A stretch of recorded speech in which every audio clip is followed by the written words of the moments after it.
You need to wrist lock, Roger. So, Roger's going to wrist lock me. Okay. This, just from the back. This looks like low percentage, but it's pretty good. This is Claudio Calasanz wrist lock. I learned it at George Santos' gym at a seminar with Claudio Calasanz.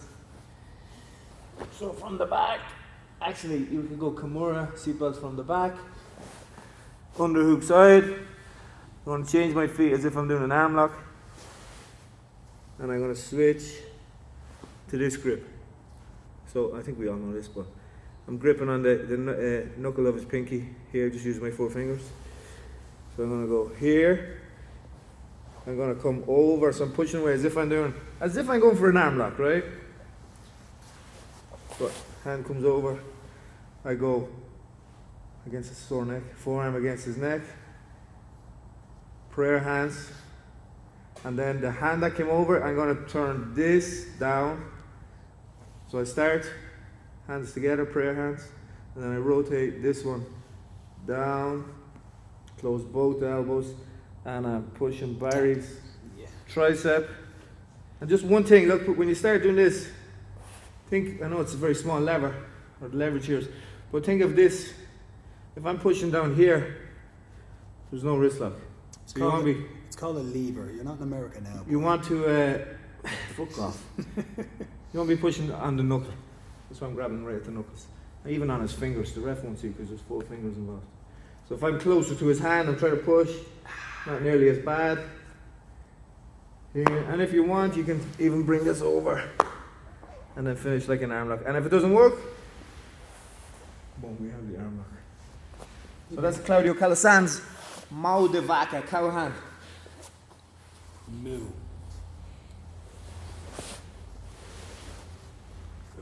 Like an arm lock. You don't have to bring this over. You could. This is something I've been doing actually lately. Is I'm coming here, tap, and tapping them. So just remember, you need to be pushing into your bicep, and then closing the elbows down. Whoa. Get the tap. Okay, so we got a question about knee on belly technique. I'm going to show something that's related to what someone asked the other week. You can't hold your lapel like that, it's illegal. I'm going to switch this to a Brabo choke with the gi. So, first thing is, usually by the time you hit the mat and you got the knee on belly, the lapel be moderately loose. Stop tucking it back in, I want it. So, I want the lapel loose from here. I'm going to put my knee on the mat to give poor Roger a break. He wouldn't do the same for me, but I'm going to do it anyway, right? So, and from here, I'm going to start to pass this underneath. And almost if he tries to come up on his side and he's trying to shrimp away, this almost works better because it gives you this space here to try to pass here. Okay? Make sure you got a nice, reasonably, I've actually made a mess of that, but you can see a nice, reasonably neat line here. And the reason for that is you don't want this twisting because it runs, once you twist the material in the lapel, you start to run out of material then when you get to the far side of his neck. So from here, what I want him to do is to start to shape towards me and to try and do what he thinks is right, which is to try and get on his side. Once he's doing that, I'm passing my hand underneath and I'm going to the lapel grip here. Okay? I'm still knee on belly, okay? But I want to kind of float off him here a little bit to let him come to the side. So I want him fighting to come up on the side, and when he does, he makes that bump. That's when I'm going to start to put my head to the mat. I'm going to take a grip on his bicep here. I bring my head to the mat. And you're going to see I did a little trick. I'm not going to put my foot into the half guard to try and keep him stable. I'm knee on belly position here. I'm going to control his lapel. And as he begins to try and shrink towards me, I'm going to begin to pass. You could stay here just for control with this hand free now for a sec. And it doesn't matter how long it takes. And in fact, the more he tries to clear this arm off you or shrimp against you, the better, because it gives you a chance to sneak this arm in behind. Stay on top for now, and what you're going to do, you're going to come off the knee on belly now, pop your foot into his half guard. And what that does is keep him exactly where you want him. You're going to staple him where you want him now. I'm going to hug his bicep here like this and bring my head, and what I always think about is bringing my ear past his nose to create the pressure. So I don't squeeze or pull up with this, I bring my head down as I pull this through. And it's a nice little Brabo from the knee on belly position. So I'm passing the lapel under. I almost want him turning towards me now. I'm going to stay on here.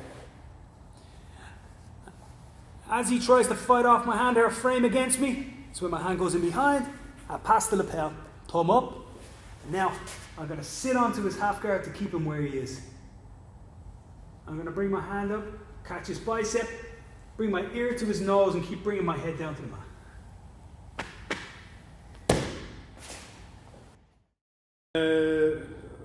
Okay, now here's it. It's actually not even down as a question. It's framed, it's actually a statement. I'm short! Exclamation mark, 2 exclamation marks. I'm short!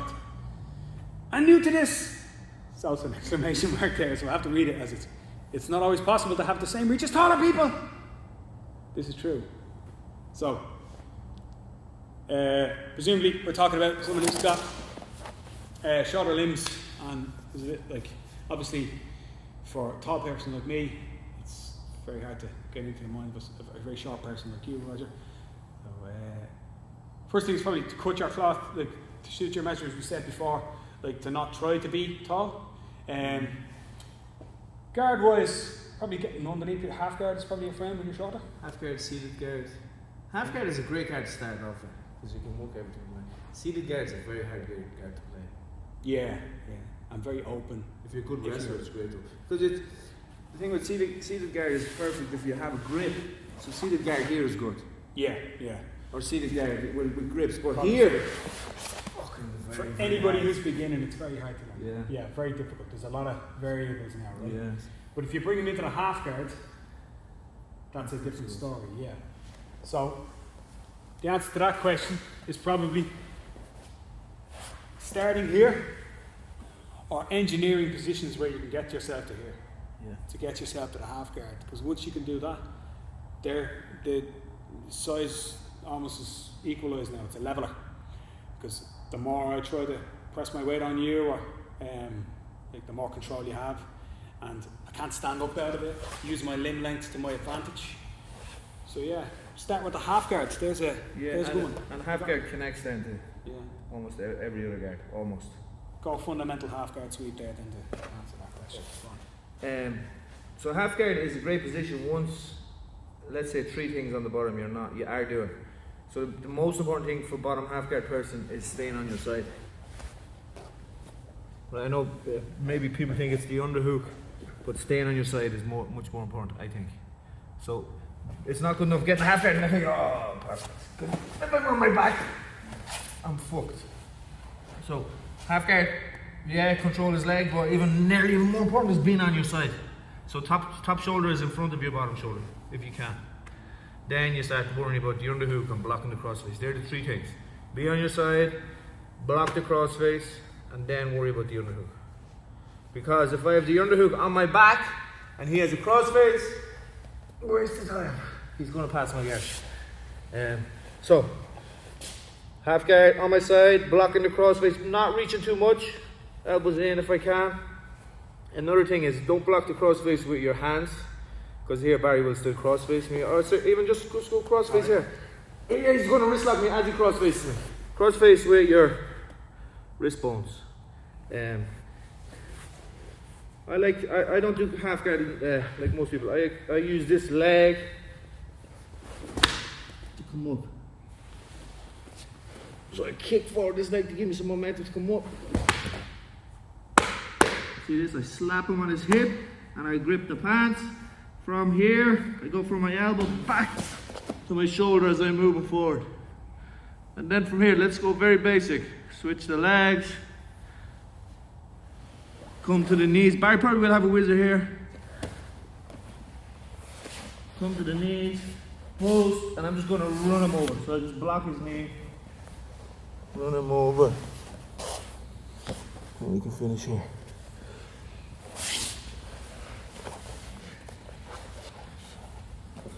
What's short people? Most important is on your side.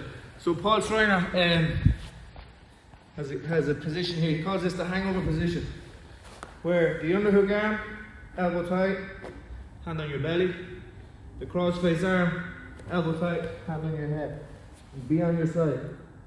So this is a good default position, bottom half guard. But again, more importantly, on your side. So, elbow tight, hand connected, elbow tight, hand connected. It's like you have a hangover, right? Oh, you're dying. The day after Paddy's Day. Oh, Jesus. Hangover position. Grip the pants, not the gi. Use this foot to drive him forward. He's going to whizzer. Switch the legs. And then from here, don't bring this to you. Run it over. Just go in. So block and then run it over. And then whatever you get, basic day one half guard sweep. Anything you do from half guard different? I'm more inclined to get to my knees quicker than that, but I think it's pretty much the same because that's the Leichy style, right? Lucas Leichy style, yeah, that kind of vibe. Really good stuff. What I would say is that that right as well. But even like if you look at the position as we're at it there, if you're talking about someone who's shorter, yeah, it's perfect. It's almost an advantage to be short in that position because you get so connected to their legs very early. Yep. Yeah. And I always find the harder. Sometimes I'm going with somebody who's much smaller than me. It's harder to flatten somebody out smaller than me, even though I've got a weight advantage there because of the limb length. The limb length goes against me then. The height, my height goes against me because I need to stretch further and I need to try and I need to be able to put my weight on somebody. And for me to try and get my weight, you in that position, I need to ball up. Very hard, yeah. Whereas if someone's taller, I can reach and stretch them out, you know. Cool. We're going to go for a triangle. I'll do a quick setup for you. Simple one. I'll base off the old school scissor sweep. So collar and sleeve grip here, same side. And I'm going to stamp and go to my side, but instead of trying to go across his belly here, I'm going to go like really dig into it with my shin into the elbow here. Smash it down so I break his grip here. And now using like my calf on the side of his ribs here like this, I'm going to change position and bring myself to the triangle. So here, go to my side, stomp that one down, kick it free, go to the other side. So first things first, let's go through the fundamentals. You want to be at an angle, but not too much angle. Too much angle and occasionally the guy's going to wriggle out and maybe pop his head out on the near side here. Okay, and straight on, and it's difficult to finish. So you want a reasonable degree of angle looking towards his ear. Okay, and here's the key with the foot position is not directly behind your knee because you've no real squeeze here. This isn't a great squeeze. So almost like on your calf, and from here then, when you squeeze, you're thinking about putting your knees together. A lot of times what people do is they try and squeeze downwards, but there's not a lot of strength in that, but there's quite a lot of strength in that. So not directly behind your knee, sort of behind your calf, and bring your knee into his ear. That's going to be our first one. So I'll give you a couple of loose bits. The first one is I try not to put my foot on the mat at any stage again after this. So as once I've got my foot locked here, if I'm trying to make the angle, so if I'm more square, to put my foot on the mat releases everything, right? So what I'm going to do is I'm going to reach up and I'm going to catch my shin, not around here, because how can I tighten if I'm around blocking my knee here? And I'll either adjust with my legs or plant my foot at his hip and then make the angle, okay? So from here, reach up, catch that shin, foot to his hip, and then take a handle here. Other little bits, pulling the head is good, and you'll finish a lot of times with pulling the head is good, here like this, but don't let that like be your go-to without like good angle finishing here like this. If he's got like this hand on the far side, I'm going to show you a neat trick.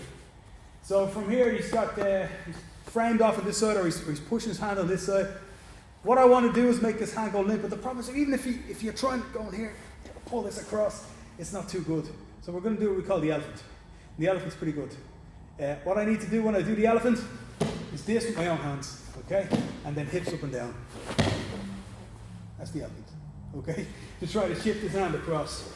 So it's to make his arm go limp and have it travel across your body. So you're trying to bring his arm across constantly, you can't get it. Whoop, your hands hit the mat to get out of the way because they'll just catch him otherwise. Lift your hips up. And very often, the natural move of his body there will carry the arm across his face. That's all, just a couple of little tips there and a little setup. Don't know if that answers your question. But